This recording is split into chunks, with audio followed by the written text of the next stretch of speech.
August 16th, 2010. This is today's earthquake report according to the USGS website. 4.5 or better started as 4.5 in Fiji. We had a 4.5 in New Guinea.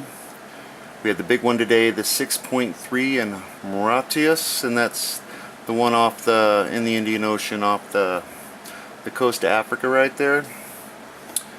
A 4.7 in Indonesia, a 4.5 in the Donica region, a 4.8 in the Molucca Sea, a 5.2 in Vanuatu, a 5.3 in Indonesia, a 5.9 in Fiji, and the day ended with a 5.0 in Java, Indonesia.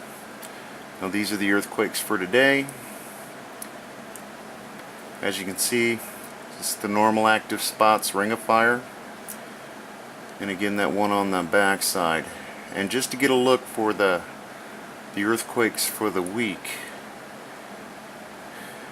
and you can see we've had a fairly active week earthquake wise.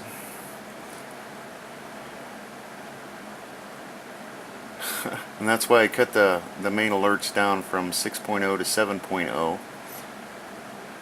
Let me get that back down for today. So if anything else big comes up, I'll let you know. Thanks.